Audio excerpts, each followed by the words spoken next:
A new Halloween banner is here, and boy, it is just as spooky as last year's. Every unit on this banner is the first of their kind for specific weapon color and class, so if you're looking for something unique, then the Land's Bounty banner has got you covered. For Halloween 2018, we have Halloween Myrrh, Kagero, Niles, and Myrrh. In this video, we'll cover their stats, any new weapons and skills they've introduced, and also talk about a few build ideas if you were to pull any of these units. Timestamps are on screen or in my pinned comment, so feel free to skip around if you like. Up first is Halloween Myrrh, who is our first flying healer. If you like running Flyer Emblem but always wanted some way to heal, then Myrrh is going to be a must-have. Staffs have gotten pretty crazy over the past year, and as we've seen from powerful cavalry healers, they can be very effective when you add in mobility. A flying healer has so much freedom to reposition, and Myrrh can attack enemies from afar while then getting moved back to safety by a full flying team. For his stats, Myrrh has 36 HP, 30 attack, 34 speed, 22 defense, and 28 resistance. Not overly offensive or defensive among healers, but Halloween Myrrh fills a pretty balanced role. She should be able to at least take a few magical attacks, but of course keep her away from any archers. Before we discuss Myrrh's one new weapon, let's talk about her other skills. Her healing skill is Recover Plus, which is super consistent and a really solid healing option. Being a flying healer who can position freely on the map, I do think Myrrh would also be great with a Physics Staff, which has that ranged heal. Heavenly Light is also fine, it's more focused on team healing versus buffing or a stronger single unit heal. Speed and Res Bond is a great A skill for Myrrh since healers can't equip every stat boosting skill. She definitely will love the extra speed, and with plus 5 res, Myrrh can definitely defend against mages, which would allow her to proc her new staff's effect. As for her C skill, the best flying buff, Honed Flyers, is amazing for a supportive unit. Generally, flying units are pretty offensive in nature, so plus 6 attack and speed is exactly what most units want. Although now that they have a healer for the class, maybe defensive flyers can hold the line a little bit better. Alright, so Witchy Wand Plus is Myrrh's new staff weapon, and the plus as usual means it's inheritable.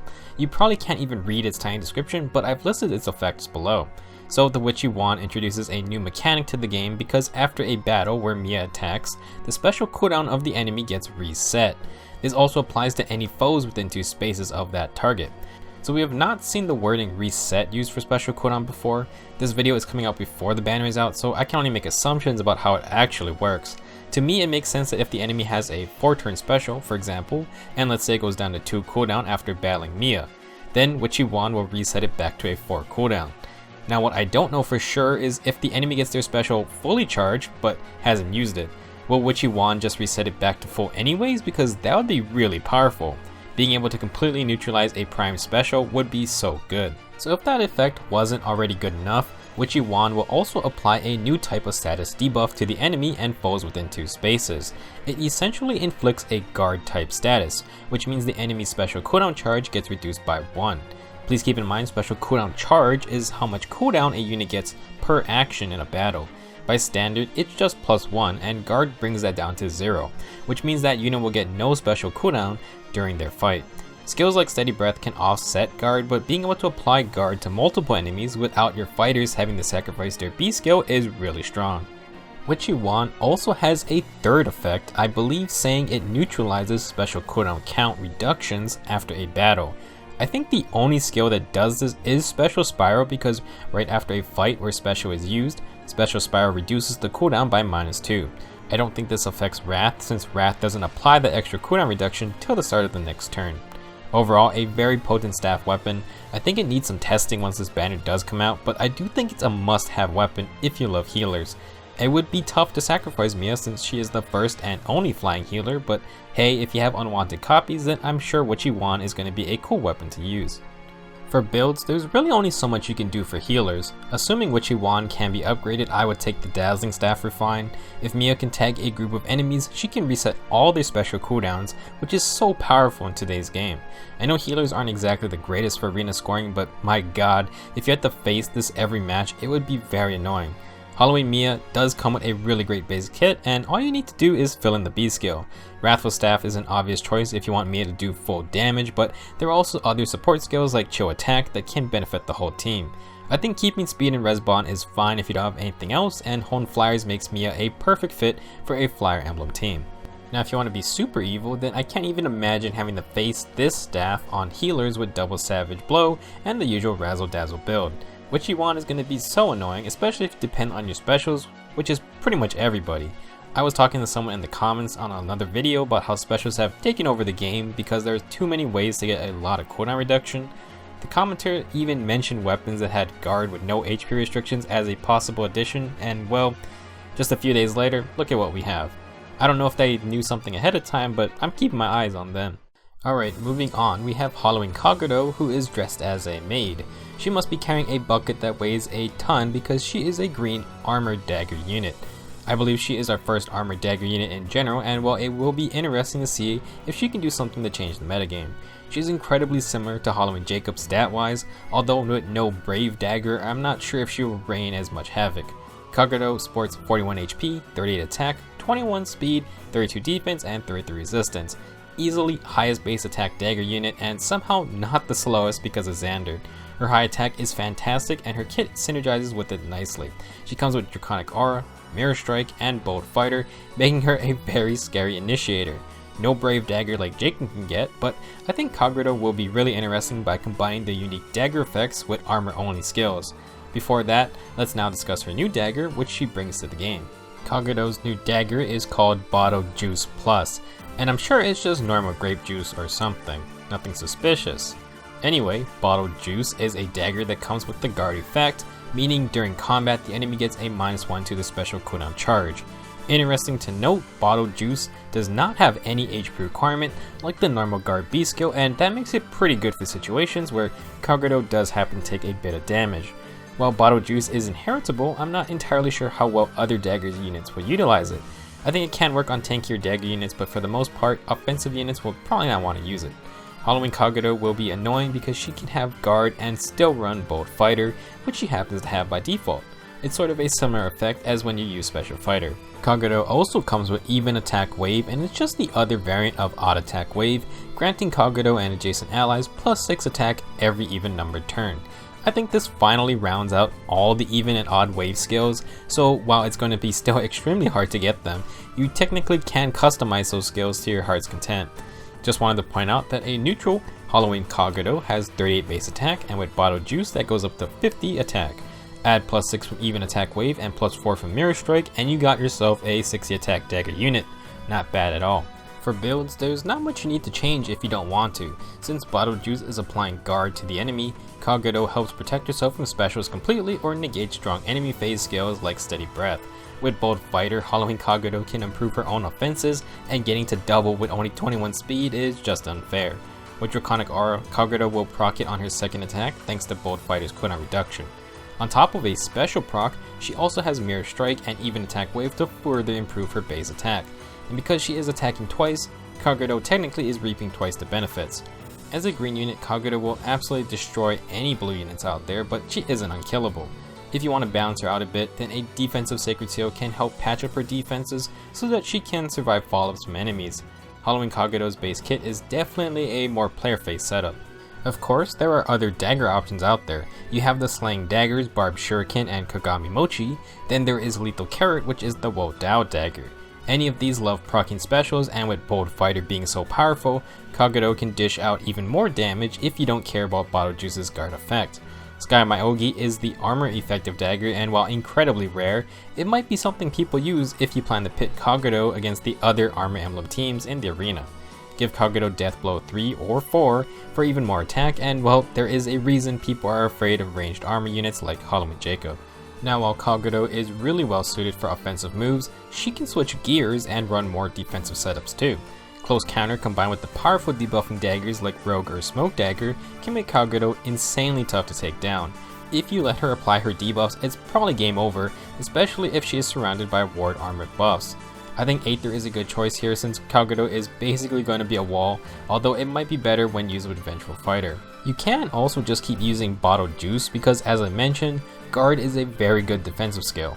Blocking the enemy from charging special while charging your own with something like Vengeful Fighter will be incredibly annoying. While I think Halloween Kagero will be pretty crazy, she is still a green unit, so red units will have that natural extra advantage. If she were a colorless dagger, then I think she would have maybe been a bit stronger since she could then tank all the colors fairly well. Our next unit is Niles, who I guess is dressed up as a naughty devil or something. Halloween Niles is our second armored archer, but unlike Jacob, he is a blue archer. Now Niles has a very strange stat line for an army unit, at least to me. He has 37 HP, 34 attack, 39 speed, 25 defense, and 29 resistance. He has the lowest base defense stat out of any army unit and the second lowest HP stat. His 29 res isn't bad, but that's okay because Niles is the fastest army unit and his 34 attack is great to match that. The best comparisons would be to Halloween Henry and Level Bound's Lyn, who are both fast and have pretty good res stats to balance their low defense stats. Niles sort of just takes all those extra points from his res stat and sticks them into his attack and speed stats. To put things into perspective, he outspeeds all the non-armored archers, and with 34 attack, I think he has the best offensive stat line. That doesn't take into account his one movement, but hey, in a battle of firepower, Halloween Niles isn't here to play around. I guess as a colored archer that also knocks him down a peg, but still you can cover his weaknesses to green units with an ally. Now looking at his base kit, Niles has some odd skills. Swift Sparrow is nice and puts his already great offensive stats into an even better position. Fortify Armors is good, and while Smite looks really odd, it's because Niles has a Link skill. Attack and Speed Link is finally here, and besides Odin's Grimoire, you can get it as a B skill. This skill grants +6 attack and speed to both Niles and an ally when either use a movement assist skill on each other. Since Halloween Niles has Fortify Armor, he can buff his armor buddies with +6 defense and res. Then he can smite them and grant them +6 attack and speed. Kind of odd, but it does work. By itself, attack and speed Link is great, but it should definitely be paired with defense and res Link when possible. Being able to grant +6 to all stats for 2 units is a lot of power, and it opens up the C slot, which usually houses buffing skills. It's a great opportunity to run ploys or smoke type skills instead. As for Halloween Niles' new inherentable Devilish Bow Plus, it's just like Kagero's Bottled Juice. It's a bow that has the guard effect with no HP requirement. While guard is more of a defensive skill, Niles can still make it work since his offensive stats are so high. He can probably double most units if you give him speed buffs, and him being able to negate breath type skills can be valuable in today's game. I think a more defensive armor unit like Halloween Jacob could make better use of Devilish Bow, and you can apply everything we talked about for Kagero to Jacob, plus he is a colorless archer. So Halloween Niles also has a pretty decent default build. You can keep all his supportive skills and he is ready to buff up an armor emblem team. You can also buff him up by moving him first, and Niles with the attack and speed Link buff plus Swift Sparrow will tear through any low defense units. Since Niles is naturally fast, he shouldn't be getting doubled often, and those extra army unit stats should let him survive single hits easily. For Sacred Seals, I actually think Niles could make use of Flashing Blade. I feel like something is wrong when an army unit can actually make use of this skill, but whatever. Pair it with Moonbow or Luna, and Niles will be able to Niles will be able to proc his special in one round, assuming he outspeeds his opponent. Let's now discuss the ridiculously overpowered Brave Bow and Bold Fighter combo, which makes Halloween Jacob incredibly hard to tank. Niles may slightly be wasting the follow-up part of the skill since he is naturally fast, but he can use the guaranteed follow-up to break through wary fighter type skills, plus he does love the cooldown reduction. If you haven't seen this combo in action on Halloween Jacob, I assure you it's pure silliness because he attacks 4 times, and somewhere during that he is also proccing his special once or even 2 times. Since Niles is a blue archer, he may struggle against green units. However, this build pumps out so much damage that he might just kill them anyway with a special proc. If you have the resources, I'm sure Niles will find success with this build combo. Our last Halloween unit is Halloween Myrrh, and oh boy, she is a spooky monster indeed. Taking a page from Legendary Tiki's book, Myrrh dons a cute outfit and bam, she is now an armored dragon. A red armored dragon to be exact, and the first one too. Myrrh is just padding her BST with 46 HP, 30 attack, 23 speed, 40 defense, and 32 resistance. Pretty damn min-maxed, and speed is her obvious dump stat. For record keeping, Halloween Myrrh sits at 179 BST, but can reach the same 180 BST as Legendary Tiki if she can get a super boon and avoid a super bane. Either way, Myrrh just has a lot of extra stats. Before we dive into her weapon, let's talk about her base kit. Bonfire is fantastic and pairs well with Vengeful Fighter.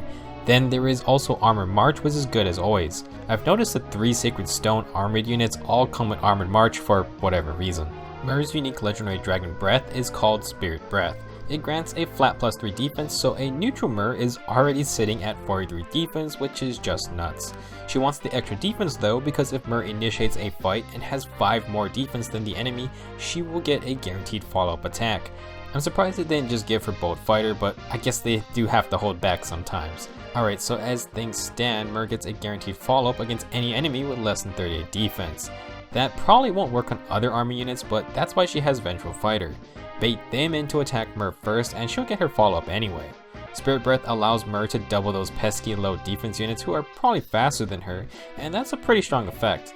I think Halloween Myrrh will play a more defensive playstyle, but Spirit Breath being there to give her an offensive presence against certain units. So Myrrh's A skill is defense and resistance plus 2, which I almost feel like is a joke or something. It's not bad and it puts neutral Halloween Myrrh up to 45 defense and 34 res, but I feel like there are better options here. It does work for both phases, so that is a plus. I wouldn't suggest sacrificing Halloween Myrrh just for this A skill, but hey, if you do it, then I won't stop you. For builds, Myrrh can basically slap in Distant Counter and be just as effective as any dragon unit. Spirit Breath plus Vengeful Fighter allows Myrrh to double on both phases potentially, although it's best to give her some defense buffs to ensure she can activate Spirit Breath on the player phase. There is another option, and that is to exchange Vengeful Fighter for Special Fighter. Brave Ephraim is a great user of Special Fighter because he can double on both phases without needing Bold or Vengeful Fighter.